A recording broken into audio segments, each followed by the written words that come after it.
বিএনপির ঘাঁটি হিসেবে পরিচিত কুষ্টিয়া জেলা ১৯৯৯ সাল থেকে ২০০৬ সাল পর্যন্ত জেলার ৪টি আসন ছিল বিএনপির দখলে। এবারের ত্রয়োদশ জাতীয় সংসদ নির্বাচনে বিএনপির সেই দুর্গ জয় করেছে জামায়াতের প্রার্থীরা। জেলার ৪টি সংসদীয় আসনের মধ্যে ৩টিতেই জয়ী হয়েছেন তারা, মাত্র একটিতে জয়ী হয়েছেন বিএনপির প্রার্থী।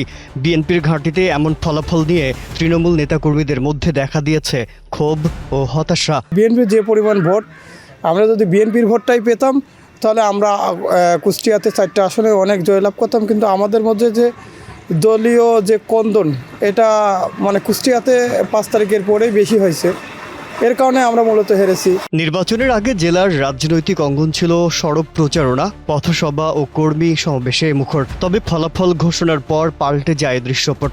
বিএনপির দলীয় কার্যালয়গুলোতে নেমে আসছে নীরবতা। দলের এমন ভরাডুবিতে ক্ষুব্ধ তৃণমূলের নেতাকর্মীরা। তাদের অভিযোগ, নেতৃত্বের অভ্যন্তরীণ দ্বন্দ্ব ও সমন্বয়ের অভাবই এই বিপর্যয়ের মূল কারণ। আমাদের প্রত্যেকটা অঞ্চলে 2টা করে পার্ট ছিল, সভাপতি এক পার্ট, সেক্রেটারি আর এক পার্ট।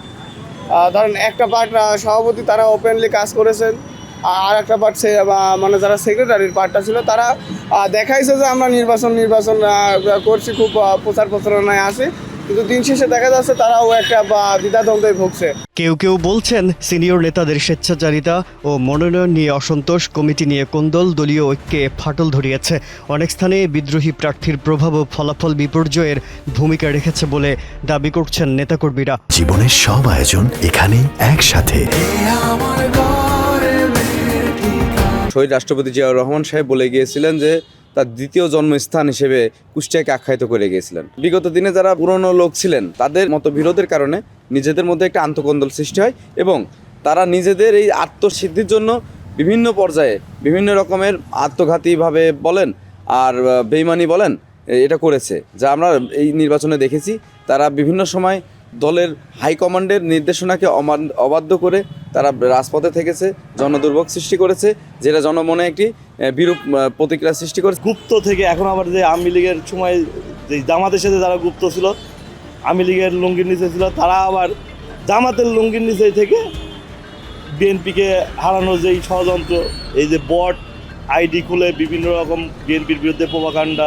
নির্বাচনী ফলাফলের বিপর্যয় বিশ্লেষণে ইতোমধ্যে কাজ শুরু করেছেন জেলা বিএনপির সিনিয়র নেতারা। একই সঙ্গে তৃণমূলের নেতাকর্মীদের মনোবল চাঙ্গা করার উদ্যোগও নেওয়া হয়েছে বলে জানান তারা। বিভাজন তো আমাদের ছিল, এটা তো অন্তত যাই মিডিয়া কর্মীদের কাছে তো এটা লুকানোর কিছু নেই। দীর্ঘদিন থেকে এটা নিরসনের আমরা চেষ্টাও করেছি, আপনারাও খেয়াল করেছেন।